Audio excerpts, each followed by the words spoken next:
नमस्कार, मैं हूं मयूरी श्रीवास्तव। आप देख रहे हैं भारत समाचार। साल 2023 का आखिरी चंद्र ग्रहण शनिवार 28 से 29 अक्टूबर की मध्य रात्रि में लगने जा रहा है। यह ग्रहण भारत में भी दिखाई देगा। वहीं जिन जगहों पर ग्रहण नजर आता है वहां सूतक के नियम लागू होते हैं। ज्योतिषाचार के अनुसार चंद्र ग्रहण से 9 घंटे पहले सूतक काल शुरू हो जाता है और सूतक काल को अशुभ माना जाता है। इससे कुछ नियमों का पालन करने की सलाह भी दी जाती है, जिसमें प्रेग्नेंट महिलाओं को विशेष ध्यान रखना चाहिए। इस दौरान प्रेग्नेंट महिलाओं को सिलाई, कटाई, खाना, चाकू, कैंची, नुकीले चीजें समेत कई सामानों का प्रयोग नहीं करना चाहिए। बता दें कि चंद्र ग्रहण आज रात 1:05 से लगेगा और रात 2:24 पर समाप्त होगा। ये ग्रहण मेष राशि और अश्विनी नक्षत्र में लगने जा रहा है और यह साल का आखिरी चंद्र ग्रहण भारत में भी दिखाई देगा। इसलिए यहाँ सूतक के नियम भी लागू होते हैं। चंद्र ग्रहण से 9 घंटे पहले सूतक काल लग जाते हैं। इस हिसाब से सूतक काल 26 अक्टूबर के शाम 4:05 से शुरू हो जाएगा।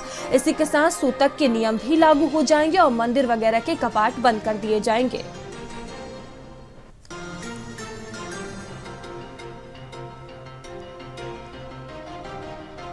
तो साल का दूसरा व आखिरी चंद्र ग्रहण अश्विन मास की पूर्णिमा तिथि यानी कि आज लग रहा है। आज मध्य रात्रि को ये लग रहा है। अश्विन मास की पूर्णिमा को शरद पूर्णिमा भी कहते हैं। यह ग्रहण 14 अक्टूबर 2023 को हुए सूर्य ग्रहण के ठीक 14 दिन बाद होगा। यह चंद्र ग्रहण भारत में देखा जा सकेगा, इसलिए इसका सूतक काल भी मान्य होगा। सूतक काल व ग्रहण के दौरान सिलाई बुनाई का काम नहीं करना चाहिए। इस दौरान पूजा पाठ की भी मनाही होती है।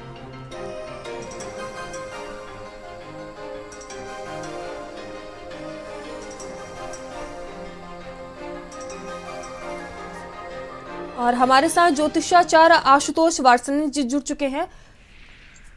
आचार्य जी, आपका भारत समाचार में बहुत बहुत स्वागत है। धन्यवाद जी। ये साल का आखिरी चंद्र ग्रहण लग रहा है, तो सबसे पहले आप बता दें कि ये चंद्र ग्रहण है क्या? देखिए, चंद्र ग्रहण जो है इसकी खगोलिक मान्यताएं हैं, उसके साथ साथ इसकी आध्यात्मिक और धार्मिक मान्यताएं हैं। कहते हैं जब पृथ्वी सूर्य और चंद्रमा के बीच में होती है तब चंद्रमा की सतह पर जो छाया पड़ती है उसको चंद्र ग्रहण कहते हैं। और ये जो छाया है इसका वैज्ञानिक आधार है। धर्मशास्त्र में इस छाया को राहु की छाया कहा गया है।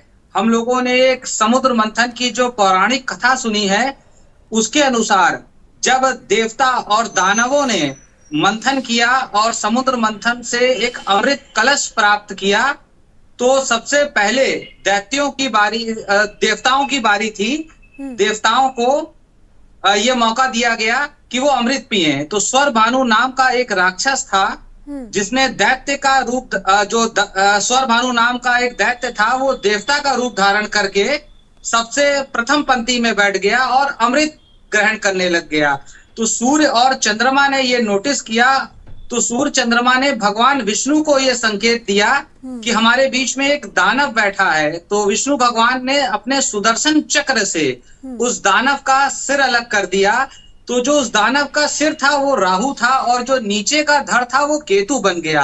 अमृत की चंद बूंदे पीने के कारण वो दानव जो है वो अमर हो गया। तो स्वर भानु नाम का राक्षस 2 पार्ट में स्प्लिट हो गया। एक हो गया राहु, एक हो गया केतु। चंद्र ग्रहण के समय राहु की छाया जो पड़ती है उसका एक आधार होता है। इसीलिए ज्योतिष शास्त्र में कहा गया है यत् पिंडे तत् ब्रह्मांडे यत् पिंडे, यानी कि जो हमारे मानव पिंड में है वही ब्रह्मांड में है और जो ब्रह्मांड में है वही मानव पिंड में है। जब कभी ग्रहण लगता है, आकाश में कोई हलचल होती है तो उसका सीधा प्रभाव मानव के मन मस्तिष्क पे पड़ता है। जी आचार्य जी, चंद्र ग्रहण का सूतक काल कब से शुरू होगा? देखिए, चंद्र ग्रहण का जो सूतक है वो 9 घंटे पूर्व प्रारंभ हो जाता है। तो 4:05 से चंद्र ग्रहण का सूतक प्रारंभ हो जाएगा। इस दौरान क्या करना चाहिए, क्या नहीं करना चाहिए? देखिए, चंद्र ग्रहण के दौरान सिलाई, कढ़ाई और कोई ऐसा कार्य, हिंसात्मक कार्य नहीं करना चाहिए। धर्म का कार्य करना चाहिए, कल्याणकारी कार्य करना चाहिए। कहते हैं मंत्र को जपने से ग्रहण काल में शीघ्र सिद्धि होती है। जैसे अगर व्यक्ति बहुत परेशान है, उसके जीवन में कष्ट है, तो वो ग्रहण के समय कोई भी मंत्र को सिद्ध कर सकता है। जैसे किसी के जीवन में बहुत सारी बाधाएं आ रही हैं, तो दुर्गा सप्तशती का सिद्ध मंत्र है सर्वा बाधा विनिर्मुक्तो धन्य धान्य सुतान्विता मनुष्यो मत प्रसादेन भविष्यति न संशया। तो चंद्र ग्रहण के दौरान, क्योंकि किसी भी ग्रहण के दौरान मूर्ति का स्पर्श वर्जित होता है, तो मानसिक जाप कर सकते हैं। इस मंत्र को अगर हम ग्रहण के दौरान जपेंगे, सर्वा बाधा विनिर्मुक्तो धन धान्य सुधान्विता मनुष्यो मत प्रसादेन भविष्यति न संशया, तो कहते हैं ग्रहण काल में इतनी ऊर्जा होती है कि वो मंत्र को सिद्ध कर देता है, और जब मंत्र सिद्ध हो जाता है तो व्यक्ति के जो कष्ट हैं वो धीरे धीरे समाप्त होने लग जाते हैं। जी, तो आचार्य जी, ये जो सूतक काल होता है ये है क्या?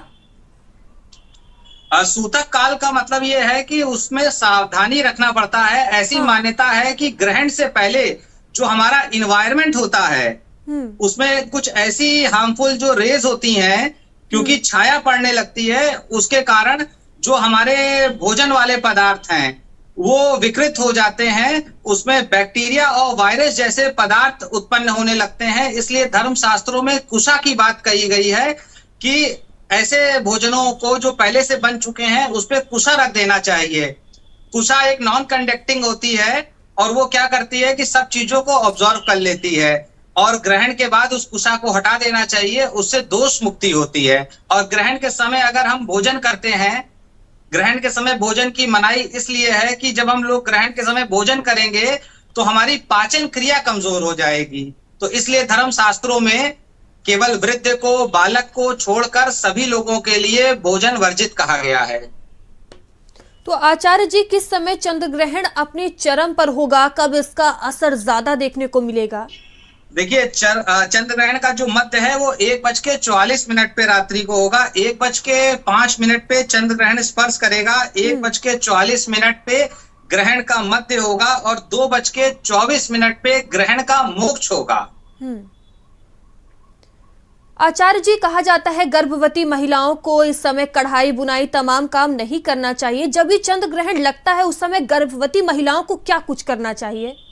देखिए, गर्भवती महिलाओं को क्या करना चाहिए कि चंद्र ग्रहण पे कोई भी चीज, सिलाई, बुनाई, कढ़ाई और कोई भी हिंसात्मक दृश्य नहीं देखना चाहिए, क्योंकि उनके शिशु पे ये ग्रहण का प्रभाव पड़ता है। इसलिए घेरू लगाना चाहिए, कोई भी चीज काटना नहीं चाहिए, और हो सके तो धार्मिक कार्य, कोई भी मंत्र जाप, कोई भी शुभ कार्य करना चाहिए, शुभ सोचना चाहिए, क्योंकि जो हम सोचते हैं उसका प्रभाव हमारे तन मन पे पड़ता है। अब क्योंकि गर्भवती महिला है तो उसके शिशु पर ग्रहण का शुभ प्रभाव पड़े, इसलिए सकारात्मक कार्य ही करना चाहिए, सकारात्मक चिंतन ही करना चाहिए।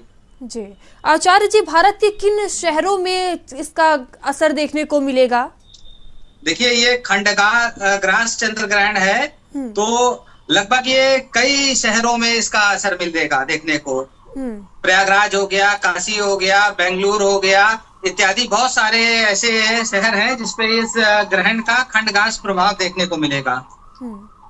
आचार्य जी, जो चंद्र ग्रहण के समय मंदिरों के कपाट बंद कर दिए जाते हैं, इसका क्या कुछ तात्पर्य है? क्या कारण है कि इसे बंद कर दिया जाता है? देखिए, क्योंकि पौराणिक मान्यताएं हैं कि ये राहु की छाया पड़ जाती है, तो जब व्यक्ति पे राहु की छाया पड़ जाती है तो उससे उसका जो मन होता है वो विकृत हो जाता है। और ग्रहण काल में देवी देवताओं का स्पर्श मना किया गया है, केवल मानसिक जप करना चाहिए। तो क्योंकि राहु के कारण धार्मिक मान्यताएं हैं, इसलिए ग्रहण पे मंदिरों के कपाट बंद हो जाते हैं, क्योंकि चंद्रमा हमारे मन का कारक होता है, और जब भी चंद्रमा के साथ राहु होता है तो वो ग्रहण योग हो जाता है। इस समय जो बच्चे उत्पन्न होंगे ग्रहण काल में, जिन बच्चों का जन्म ग्रहण काल में होगा, उनकी जन्म पत्री में चंद्रमा और राहु की युति होगी। तो चंद्रमा और राहु व्यक्ति को मानसिक उत्तेजना देता है, मानसिक विकार देता है। तो क्योंकि मानसिक विकार से बचना है, इसलिए ग्रहण पे राशि के अनुसार दान की प्रथा बताई गई है। जिसकी भी जो राशि हो, वो अगर अपने राशि के स्वामी का दान करेगा तो उसको ग्रहण का दुष्प्रभाव से मुक्ति मिलेगी। जैसे मेष राशि का स्वामी ग्रह है मंगल, तो मंगल के अनुसार लाल वस्तुओं का दान करना चाहिए। वृष राशि का जो स्वामी है वो शुक्र है, तो जो सफेद वस्तुओं का दान करेंगे। दान का भी विधान है, जब सूतक लग जाएगा तो ग्रहण के निमित्त दान को संकल्प करके आप रख लीजिए। उसके बाद जब ग्रहण का मोक्ष हो अब क्योंकि ग्रहण का मोक्ष रात्रि में होगा, मध्य रात्रि में, तो अगले दिन सुबह ग्रहण का दान किया जा सकता है। अब जैसे कि मिथुन राशि है, इसका स्वामी है बुध, तो हरी वस्तु, हरी दाल का दान मिथुन राशि वाले करें तो उनका आने वाला समय बहुत अच्छा रहेगा। वैसे भी मिथुन राशि के बारे में भी ये बताया है, ग्रहण का फल है कि जो सबसे अच्छा ग्रहण का फल है वो मिथुन राशि को मिलेगा। कर्क राशि के लिए भी ग्रहण शुभ है, वृश्चिक राशि के लिए भी शुभ है और कुंभ राशि के लिए भी ये ग्रहण शुभ है। जिन राशियों के लिए ग्रहण कष्टप्रद है उन राशियों को अपने राशि के स्वामी के अनुसार दान करना चाहिए। जैसे मेष राशि, वृष राशि, सिंह राशि, कन्या राशि, तुला राशि, धनु राशि, मकर राशि और मीन राशि वालों के लिए ग्रहण कुछ कष्ट लेके आया है, तो कष्ट की समाप्ति होगी दान के द्वारा। जैसा कि अभी हम लोगों ने चर्चा की, मेष राशि, वृष राशि, मिथुन राशि तक की दान की चर्चा कर ली गई है। कर्क राशि का स्वामी होता है चंद्रमा, तो चंद्रमा जिनकी राशि का स्वामी है वो लोग क्या करेंगे कि सफेद वस्तुओं का दान करेंगे, जैसे चीनी हो गया, चावल हो गया।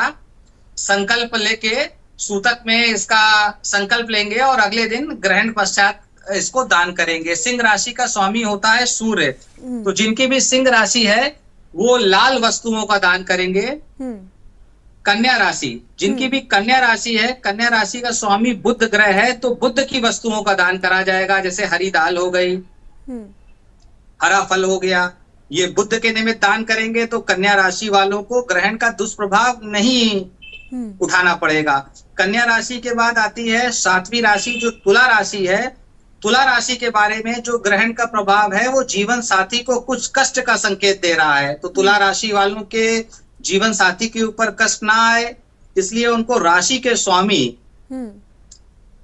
ग्रह का जो कि शुक्र है उसका दान करना चाहिए। साथ में कांसे का पात्र लेकर ग्रहण के समय अपनी छाया देखनी चाहिए। ग्रहण के समय छाया दान का विशेष महत्व है।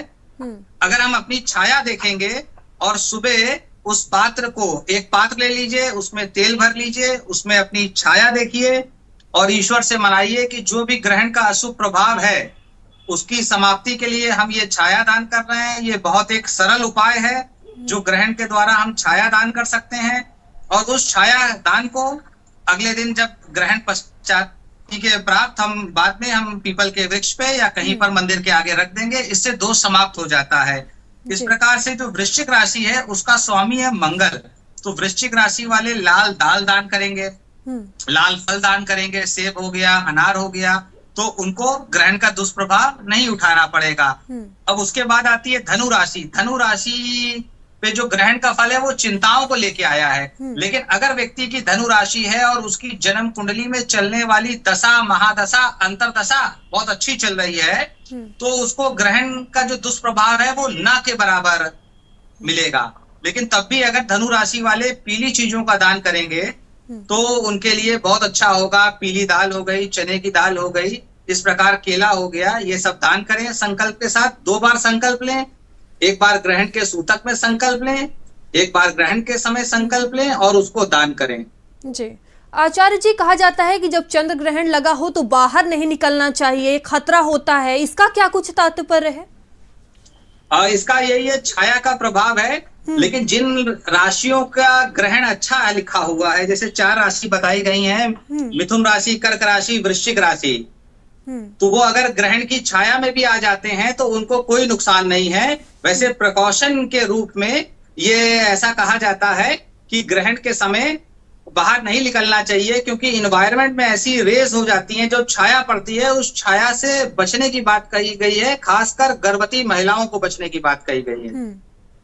और आचार्य जी, ये भी कहा जाता है कि जब चंद्र ग्रहण लगा हो उस दौरान बचा हुआ खाना नहीं रखना चाहिए और बचा हुआ है तो उसमें तुलसी डाल देना चाहिए, इसका क्या कुछ? जी इसका यही है कि ग्रहण के समय जितने भी वायरस हैं, बैक्टीरिया हैं, ये ज्यादा एक्टिवेट हो जाते हैं।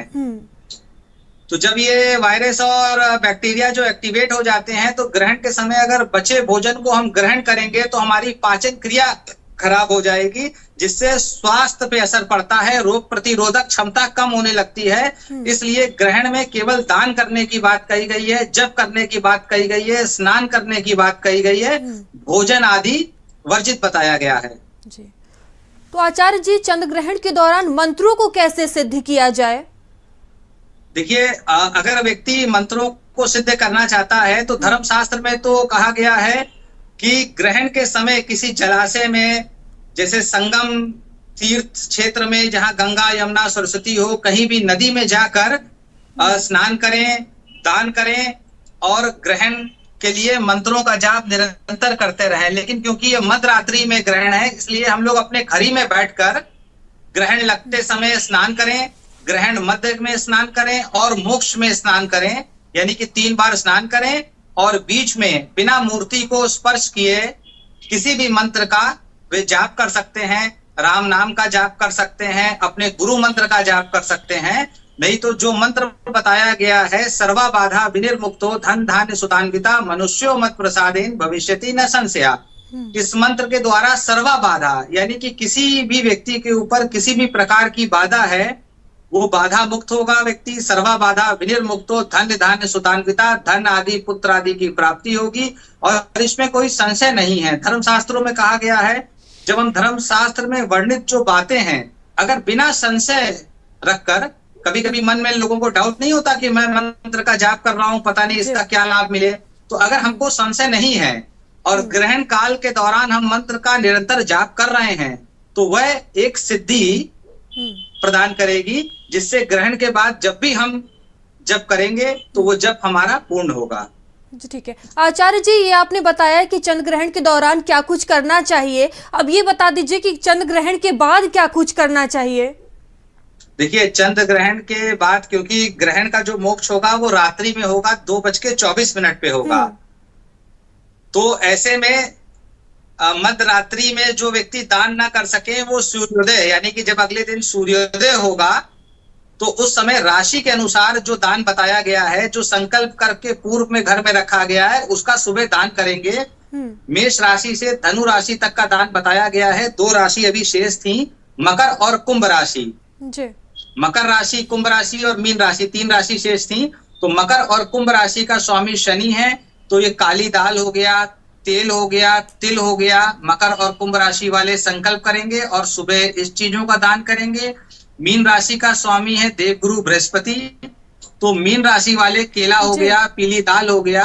ग्रहण के समय इसका संकल्प करेंगे और ग्रहण के पश्चात इसका दान करेंगे, जो कि सुबह तक किया जा सकता है। जी आचार्य जी, बहुत बहुत धन्यवाद भारत समाचार से जुड़ने के लिए और तमाम जानकारियां देने के लिए।